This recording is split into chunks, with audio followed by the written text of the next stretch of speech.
This is theorem number 1 about the angle at the centre and the angle at the circumference sitting on the same arc. So here we have a circle, and I've actually got two angles drawn here. There's one going from A to O to B, so we call that angle AOB. That's actually called the angle at the centre because the angle goes to the centre. The second angle in this diagram is the angle ACB. We call this the angle at the circumference. It starts at the same point A and finishes at the point B, goes through point C, which is on the circumference. You can see I can move C around, but it stays on the circumference of the circle. I can't move O, I can move B, we can change the position of B, and we can change the position of A.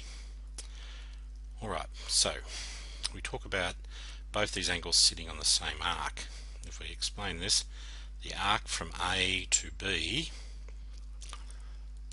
sits there, that's the arc.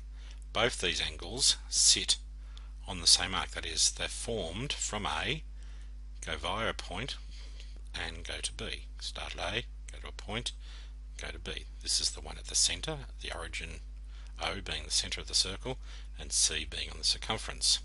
So both angles start at A and both finish at B, so they're sitting on the same arc AB. If we look at the angle at the centre, in this example here it's 128.4 degrees. If I move point B around, we can change the size of the angle, but it's still the angle at the centre. It's the angle formed from A to the centre down to B. It's this angle here. You can see that angle actually looks the same shape as the arc. If I now look at the angle at the circumference, that is the one formed up at C here, starting at A up to C on the circumference and B. Now I can change C around as I move C, you know the angle doesn't change. When I move B, both the angle at the centre and the angle at the circumference are changing in value. In fact, there's something special about these two angles. If I try and get something like 120 degrees, it's hard to get it exactly because it's calculated in 2 decimal places. You might notice the angle here is just a little bit bigger than 60 and the angle at the circumference is 120. If I change this around to say 140 approximately, you can see the angle here is about 70. If we actually look at the calculation between the two angles, if I divide angle AOB, that is the one at the centre, by angle ACB, that's the angle at the circumference, that's the calculation, it comes to 2. As I move point C around, it doesn't actually change the two angles, but when I move point B, it changes the value of both the angle at the centre and the circumference, but always they're in the ratio of 2 is to 1, so the angle at the centre is twice the angle at the circumference.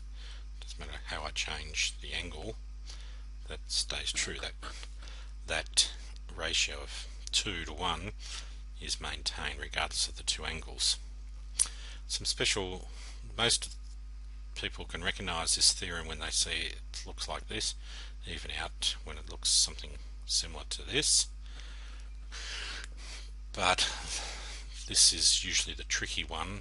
A lot of students mistake this for one of the other theorems because you get a quadrilateral look here, but it's not what we call a cyclic quadrilateral because only 3 of the points are touching the circle.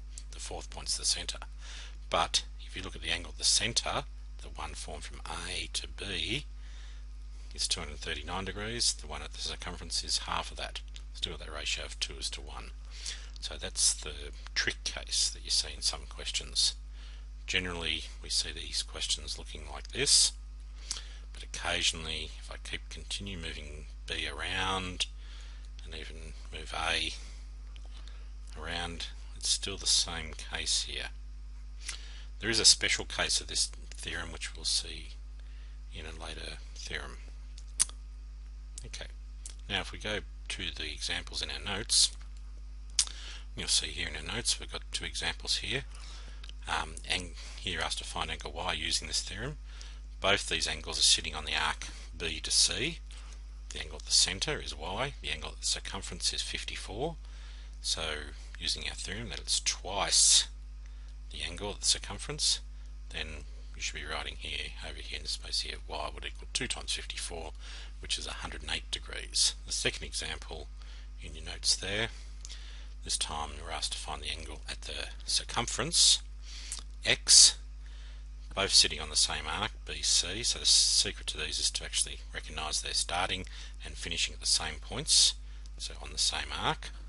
Here the circumference angle is x, here the angle at the centre is 94, so that'll be double that angle there, or x is half of 94. So we write down here x equals 94 divided by 2, and x equals 47 degrees. Thank you.